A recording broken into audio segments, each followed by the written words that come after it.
बुंदेलखंड के सूखे पठारों पर बसा था एक गांव माधोपुर। वहीं एक टूटी फूटी झोपड़ी में रहता था शिवा, एक गरीब, मेहनती और ईमानदार युवक जिसे किस्मत जैसे बार बार धोखा देती रहती थी। शिवा खेत में फावड़ा चला रहा था। तपती धूप में पसीने से लथपथ चेहरा, पर हिम्मत अब भी बाकी थी। खेत बंजर पड़ा था, पानी की एक बूंद तक नहीं थी। इतनी मेहनत कर ली हमने, फिर भी हमारे खेतों में कुछ न उग रहा। हमारी तकदीर तो ऐसा लग रहा है कि सच में पत्थर ही पर लिखी गई है। तभी उसका दोस्त प्रीतम वहां आ पहुंचा। काय रे शिवा, तू फिर से मिट्टी खोद रहा है? अरे हमने तो सुना है कि इस बार तो बीज ने भी मना कर दिया कि भैया हम इस मिट्टी पर ना उगे हैं। अरे प्रीतम, तू तो जानता है मेहनत करने वालों को भगवान देर से देता है, पर देता जरूर है। भगवान? अबे तेरे हिस्से का तो भगवान भी भूल गया। पूरा गांव कहता है कि तू तो जन्मजात बदकिस्मतैया है। हाँ, ज्यादा खीखी करके दांत न दिखाओ, बड़े आए। हमने भी सुनो है लोग क्या कह रहे, पर प्रीतम सही बताएं तो हमारे अंदर से ना एक आवाज कहती है कि हमारी तकदीर बदलेगी। जब कोई भी ना मानेगा ना पूरे गांव में, तब भी हमको लग रहा है कि हमारी तकदीर तो बदलेगी। हाँ, अबे तू भी ना शिवा सपनों की रोटी पर जिंदा है। कम से कम हमारा दिल तो जिंदा है प्रीतम, और उम्मीद भी।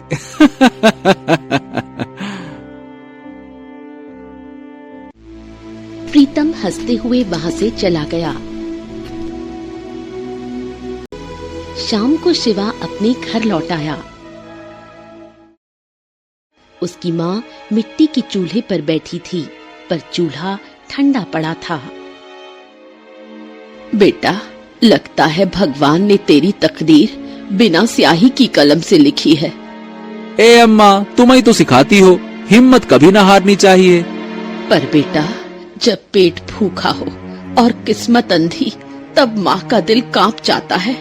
अपने दिल को जरा थाम तो अम्मा। तू देखना, जिस मिट्टी को सबने छोड़ा है ना, वहीं हम एक दिन सोना उगाएंगे। हाँ, तेरा भरोसा अभी भी नहीं टूटा? हमारा भरोसा अबे ना टूटो अम्मा। तकदीर को हम नहीं चुन सकते, पर तकदीर से हारना भी तो जरूरी नहीं है ना। तू बस हमारा साथ दे अम्मा, फिर देख हम क्या कमाल करते हैं।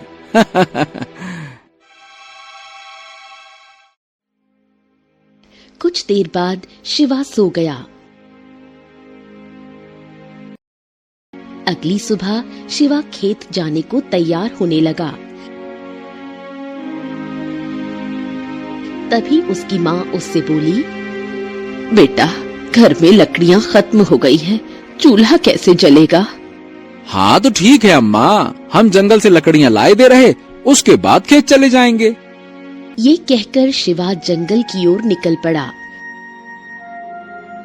वो आधे रास्ते पहुंचा ही था कि उसे रास्ते में उसके कानों में उसकी प्रेमिका वृंदा की आवाज टकराई। अरे शिवा, तुम यहाँ? इस वक्त तो तुम खेत में होते हो, आज जंगल क्यों जा रहे हो? वृंदा, अरे वो कहा है कि घर में लकड़ियाँ खत्म हो गईं। खेत का काम हम बाद में करेंगे, पहले अम्मा के चूल्हे की चिंता तो दूर कर दें। कल दूसरे गांव से लड़के वाले आए थे मुझे देखने, सब देखकर चले भी गए। तुम अपनी माँ को पिताजी के पास भेज दो, वरना देर हो जाएगी। अब तुम हमारी हालत तो जानती हो वृंदा, गांव में हर कोई हमारी तकदीर का मजाक उड़ाता है। हम दिन रात मेहनत करते हैं, पर पता नहीं कहां से कोई न कोई आफत आ ही जाती है।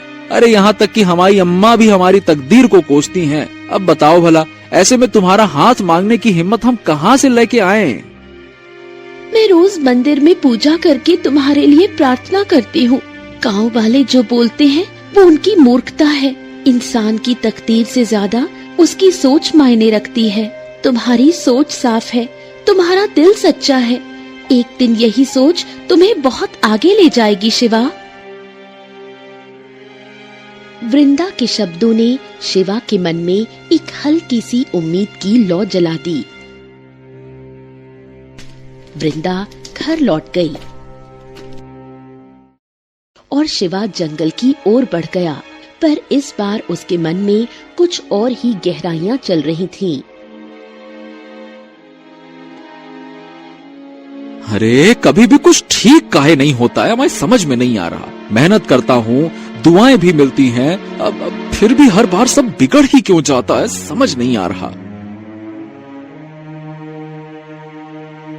गहरी सोच में डूबते हुए वो जंगल में लकड़ियां काटने लगा।